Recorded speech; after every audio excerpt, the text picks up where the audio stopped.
Nearly 10 years had passed since one of the most shocking and heartbreaking tragedies in Honolulu unfolded inside what should have been a safe home.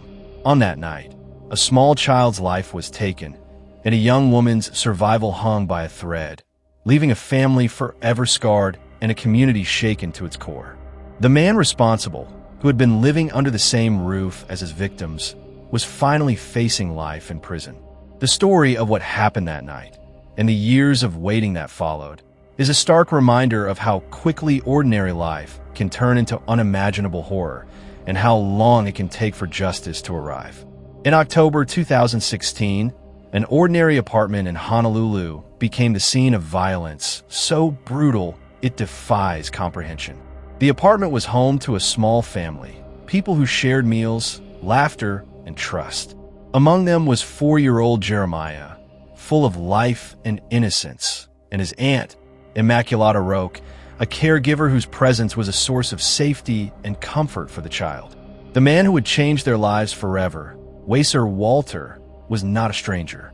He was living with the family, someone who had earned their trust and who had become part of their daily lives.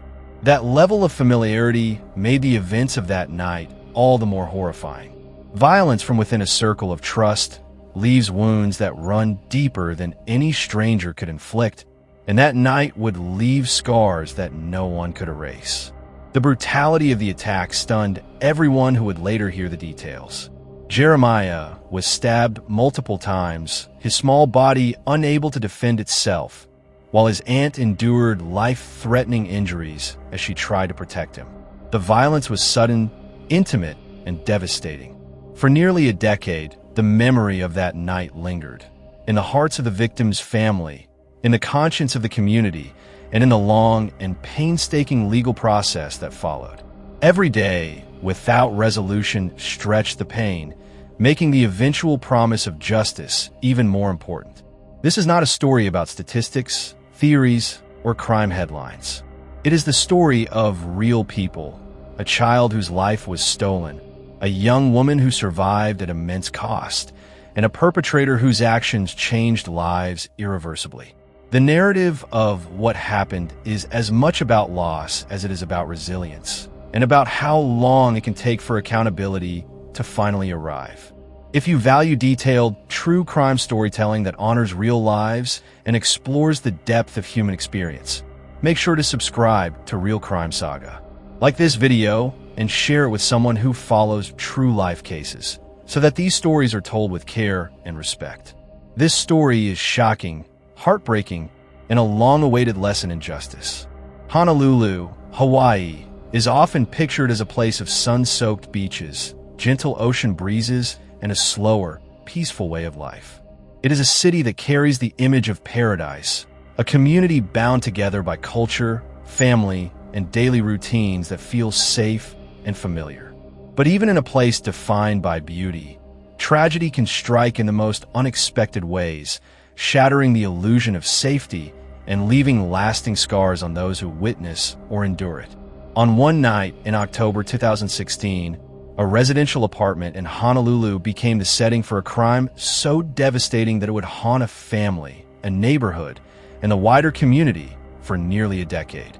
The apartment was ordinary, tucked into a quiet part of the city where families live their lives without suspicion or fear. Inside, the people who lived there had formed bonds of trust and familiarity.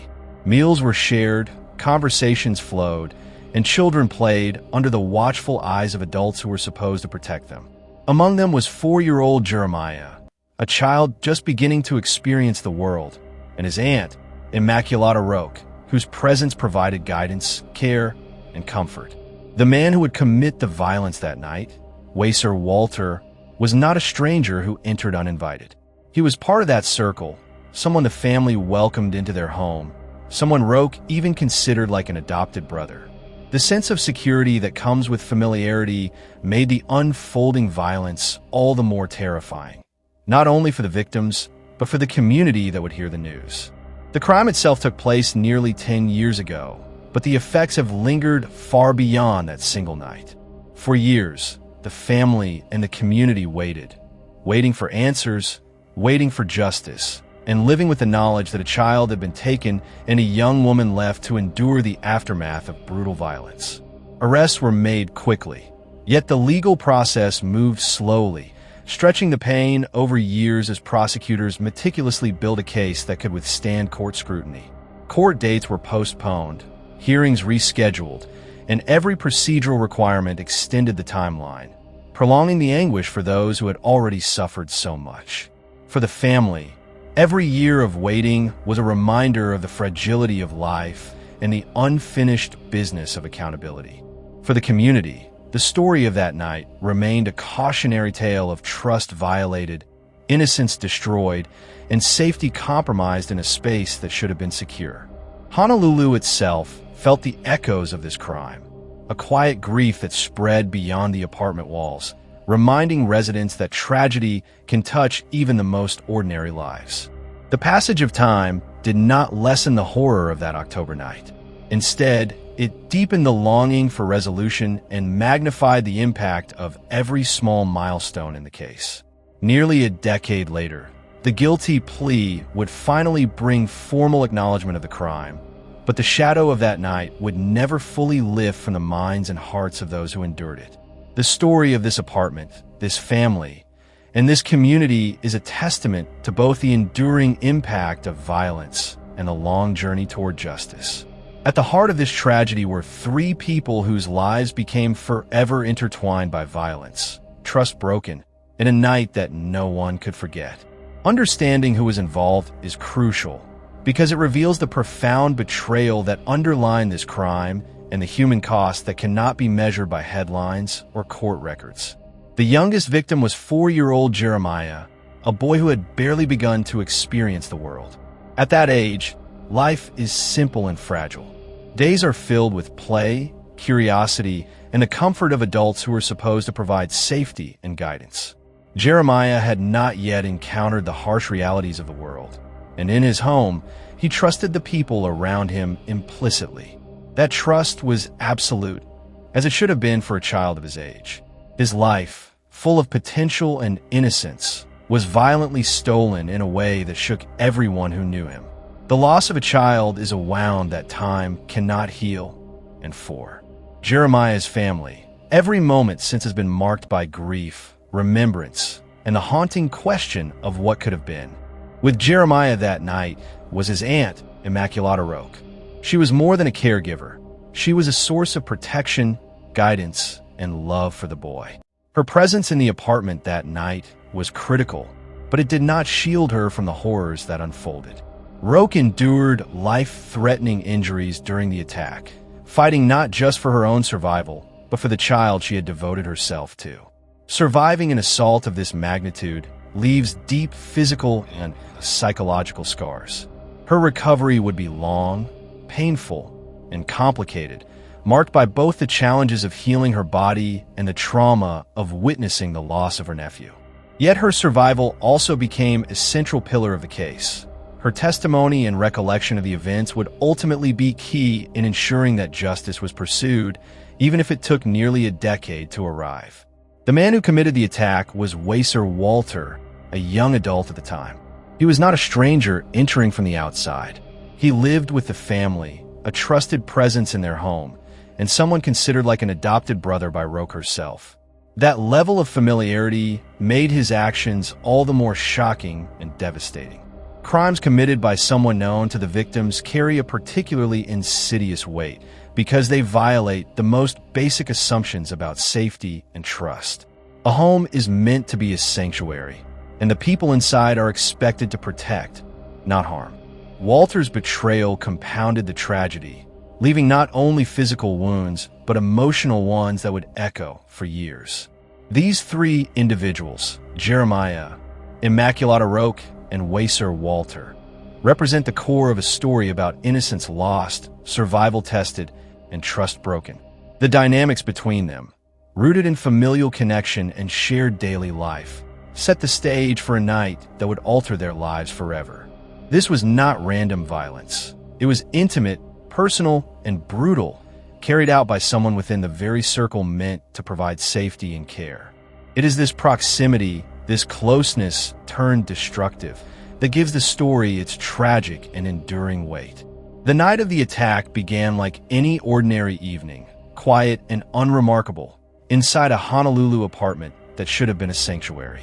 Families often take for granted the safety of their homes, the simple comfort of walls, doors, and familiar faces that create a sense of security. That night, all of that was shattered in an instant. The apartment, once a place of trust and routine, became a scene of unimaginable horror, a space where innocence and care were violently disrupted. Inside that apartment, Wacer Walter turned against the very people who had welcomed him into their home. With a knife in hand, he launched an attack that would leave a 4-year-old child dead and a young woman fighting for her life. The violence was sudden and brutal, striking without warning. Imaculata Roke, Jeremiah's aunt and caretaker, was stabbed repeatedly, sustaining life-threatening injuries. Every wound she suffered was a reminder of how close violence can strike when it comes from someone you trust. Survival in such circumstances is never guaranteed, and Roke's life hung in the balance as the events unfolded in those terrifying moments. Jeremiah, the child whose life was full of promise and innocence, could offer no defense, no escape, and no protection. He suffered multiple stab wounds to his chest, wounds that would end his life before it had truly begun.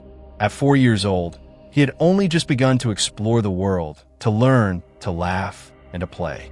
The sheer brutality of what happened to him is difficult to comprehend. A child's vulnerability, coupled with the intimate proximity of the attacker, makes this crime not only violent, but profoundly senseless. No external threat provoked the attack. No robbery, no altercation, no visible warning signs. It was a private act of extreme violence committed within the confines of a home, against people who had placed their trust in the assailant. The chaos that erupted that night left physical and emotional devastation in its wake. Bloodied floors and punctured walls were the first signs, but the deeper impact was psychological. The complete rupture of what the family had understood as safe. Violence in a home attacks more than the body. It attacks trust, stability, and the very notion of security. The surviving aunt would carry the scars of that night for the rest of her life, both seen and unseen, while Jeremiah's absence would leave an unfillable void. The senselessness of the crime is what haunts the memory most sharply. A child's life ended. A woman's life nearly lost. A home, a place of refuge, turned into a scene of horror. That single night would not only define the lives of those directly involved, but would also echo across the community for years to come. A stark reminder of the fragility of safety and the devastating consequences of betrayal by someone inside the circle of trust. After that night of unimaginable violence, Wacer Walter was arrested relatively quickly. Law enforcement acted swiftly once the facts became clear. A brutal stabbing had occurred inside a home, leaving a child dead and a young woman critically injured. Walter's presence in the household and the evidence at the scene made him the immediate focus of the investigation. Yet while arrest can mark the first step toward justice, it is far from a conclusion, especially in cases as complex and severe as this. What followed was a legal process that would stretch over nearly 10 years, a timeline that weighed heavily on the family, the community, and everyone involved in ensuring that justice would be done properly. The investigation that followed was painstaking and meticulous. Authorities had to reconstruct the events of that night in exacting detail, documenting every aspect of the crime scene, every wound, and every sequence of actions. Medical records were examined, witness accounts taken, and forensics carefully analyzed to create an airtight case. Investigators faced the challenge of balancing speed with thoroughness, because any mistake or oversight could jeopardize the possibility of a successful prosecution. While law enforcement and prosecutors worked behind the scenes, the family lived in a state of suspended grief, reliving the trauma through police interviews, court notices, and media coverage, all while trying to navigate life with a hole left by the loss of Jeremiah and the near-fatal attack on Roke. For the community, the passage of time amplified the sense of shock and sorrow. Neighbors and local residents had learned about the violence quickly, And the idea that such a horrific crime could happen in what was supposed to be a safe, ordinary apartment left lingering fear and unease. The crime became a reference point, a story that was retold with sadness and disbelief. Parents, children, and even casual acquaintances of the family could not escape the awareness that the safety of home is never guaranteed, especially when violence comes from within a circle of trust. This collective worry, combined with sympathy for the grieving family, created an atmosphere of tension that lasted for years, emphasizing just how much one act can ripple through a community. Meanwhile, prosecutors dedicated themselves to building a case that could withstand the scrutiny of the courts.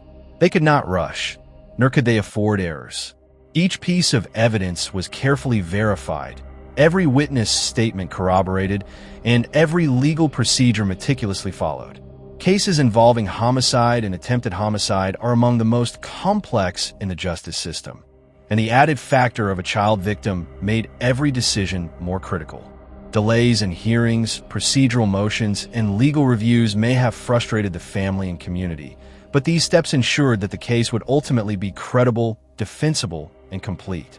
Through nearly a decade of waiting, the family endured grief and the slow passage of time, while law enforcement and legal professionals carefully prepared for a resolution.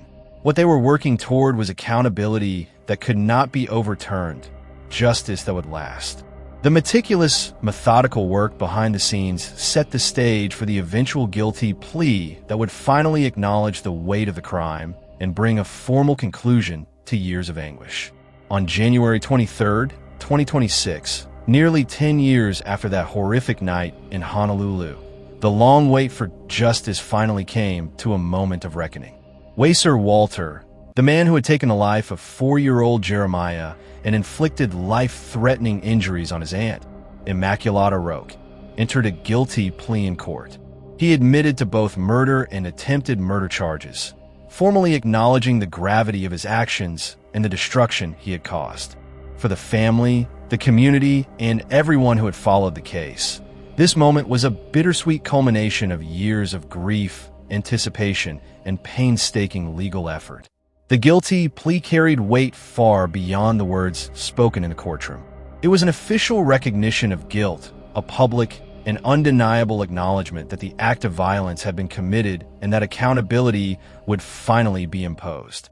After nearly a decade of waiting, this admission allowed the family to begin a process of closure, knowing that the man responsible could no longer deny the harm he caused. It was a relief that, despite the prolonged legal battle, the outcome would secure justice without the family being forced to endure the prolonged agony of a full trial. Prosecutors praised the plea, noting that it represented not only a legal victory, but also a compassionate step for the victims' loved ones. Trials can be grueling experiences, especially in cases involving extreme violence, child victims, and personal betrayal. Survivors and families are often required to relive trauma repeatedly through testimony, cross-examination, and public exposure. By entering a guilty plea, Walter spared Jeremiah's family and Roke from experiencing the additional pain of reliving that night in court, allowing them instead to focus on healing and moving forward with a measure of dignity intact. The courtroom that day was filled with a quiet, solemn acknowledgement of the years of suffering that preceded this moment. Nearly 10 years had passed since a child's life was stolen and a young woman's safety violently shattered. The guilty plea symbolized a long-awaited conclusion, a formal recognition that the crime had been real, the pain undeniable, and the consequences unavoidable. It was justice in its clearest form, deliberate, unambiguous, and final. For the family, the plea was both relief and grief intertwined. Jeremiah's life could never be restored, and Roke's recovery, though remarkable, carried scars that would never fully disappear. But the acknowledgement of Walter's guilt brought a sense of accountability that had been absent for years. For the community, it was a stark reminder of the long path justice can take, and how, even after nearly a decade, truth and responsibility can prevail. In the end, the guilty plea did more than secure a legal outcome. It offered a measure of closure, It honored the lives that had been shattered, and it confirmed that even in the face of senseless violence, the pursuit of justice, though long and difficult, can be fulfilled. The emotional toll of that night did not end with the guilty plea. For Jeremiah's family, the loss of a 4-year-old child created a grief that was impossible to measure or put into words. Every day since the attack carried reminders of what was stolen. Birthdays never celebrated, milestones never reached, and a future that would never unfold. The weight of that absence pressed on the family for years, shaping their lives and their relationships in ways that only tragedy of this magnitude can.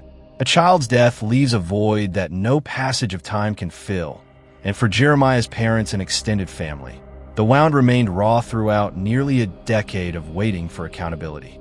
Imaculata Roke, the aunt who survived the attack, endured both physical and psychological scars. Her injuries were life-threatening, and even after surviving, the path to recovery was long and painful. The body can heal, but trauma lingers in ways that are invisible. She would carry memories of the attack with her for the rest of her life, living with the knowledge that someone she trusted, someone she considered like family, had committed such a violent act against her and her young nephew. Survivors of violent crimes often experience flashbacks, anxiety, and a persistent sense of vulnerability, and Roke's recovery was not only about healing her body, but also learning to live in a world that had been violently disrupted within her own home. Her resilience, however, became a testament to human endurance in the face of unimaginable pain. The shock of the crime extended far beyond the immediate family. The community around them was deeply affected, struggling to reconcile the idea that such brutality could occur in a familiar, ordinary neighborhood. Parents became more vigilant.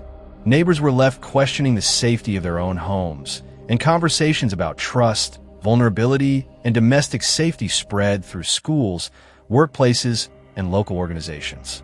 Even people who did not personally know Jeremiah or Roke felt the weight of the tragedy. The story became a cautionary reminder that violence can strike close to home, often from sources we least expect, and that the loss of innocence can reverberate far beyond the individuals directly involved. Over nearly a decade, the family's grief was compounded by the slow pace of legal proceedings. Each delay in court was another reminder of the crime, another opportunity for old wounds to reopen. But the eventual guilty plea provided a measure of closure, a formal acknowledgement of the violence inflicted upon their loved ones. It did not erase the pain, but it validated their suffering and affirmed that the law recognized the magnitude of the crime. The story of Jeremiah and Roke is one of both tragedy and endurance. It is about the devastation of a life taken too soon, the struggle of a survivor to reclaim safety and dignity, and the resilience of a family navigating loss, trauma, and a long, painful path to justice. The impact of that night continues to echo, a reminder of the fragility of life, the betrayal of trust, and the enduring human capacity to survive and seek closure even in the aftermath of the most senseless violence. Wacer Walter now faces life in prison, a sentence that reflects the full weight of his actions and the devastating consequences of that night in October 2016. The legal system, after nearly a decade of investigation, court preparation, and careful deliberation, has determined that the severity of his crimes, the murder of a 4-year-old child and the attempted murder of a young woman, warrants the harshest possible penalty. Life imprisonment is a formal acknowledgement that the harm he caused cannot be undone, but the loss inflicted upon Jeremiah's family is permanent, and that society must ensure he cannot repeat such violence. The sentence itself is more than a legal outcome. It carries symbolic and emotional significance for those affected. For the family of Jeremiah, it is a measure of justice finally realized, a recognition that the perpetrator has been held fully accountable for shattering their lives. For Imaculata Roke, the aunt who survived, it represents affirmation that her suffering and the near loss of her life have been acknowledged in the strongest possible terms. The long wait, nearly 10 years in the making, underscores the painstaking effort required to ensure that justice is deliberate, thorough, and enduring. The community, too, has been closely watching this case. The sentence serves as a reminder that even the most intimate and shocking acts of violence are met with legal consequences, and that trust, once broken in such a horrific way, is not ignored by the justice system. Honolulu residents and others following the case have experienced a mix of relief and lingering sorrow. Relief that the perpetrator will be removed from society, and sorrow for the young life lost and the trauma endured by those left behind. Walter's sentencing, scheduled for February 2026, marks the near conclusion of a chapter that began with a tragedy no one could have foreseen. The courtroom will be the setting for a final reckoning, a moment when the law formally imposes a consequence that matches the gravity of the crimes. While the emotional scars for Jeremiah's family and the community cannot be erased, the sentence provides a definitive measure of justice, a recognition that the lives harmed by Walter's actions matter, and that accountability has been enforced. Life imprisonment ensures that Wacer Walter will carry the consequences of that night for the rest of his life, just as Jeremiah's absence and Roke's survival will remain with their family forever. It is a sentence born of a long, deliberate legal process and serves as a closing chapter on a crime that left deep and lasting wounds. A chapter that acknowledges loss, enforces responsibility, and upholds justice for those who endured the unimaginable. Crimes like the one that unfolded in that Honolulu apartment remind us that the pursuit of justice is often a long and difficult journey. Nearly 10 years passed between the night that took Jeremiah's life and the moment Wacer Walter pleaded guilty and faced the consequences of his actions. During that time, families grieved, communities mourned, and law enforcement and prosecutors worked tirelessly to ensure that justice would be thorough and lasting. The delay does not diminish the impact of the crime, nor does it lessen the pain endured by those left behind. But it does show that accountability, even when postponed, carries immense significance. It affirms that actions have consequences, that the lives lost and the lives harmed are recognized, and that society does not allow such violence to go unanswered. Behind every headline, every court filing, and every media report, there are human lives and real stories. Jeremiah was not just a statistic. He was a 4-year-old child whose life was full of promise, laughter, and curiosity. His death left a permanent void in the hearts of his family and a lasting mark on the community that knew him. Imaculata Roke survived, but her life was irrevocably altered by the violence she endured. Families and neighbors alike felt the shock of the crime, the weight of betrayal, and the long wait for resolution. These are not abstract tragedies. They're lived experiences, carrying grief, trauma, and the quest for justice over years of uncertainty. The story also underscores the fragility of trust.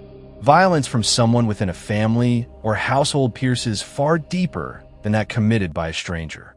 It leaves questions, scars, and a lingering sense of caution in the hearts of those who remain.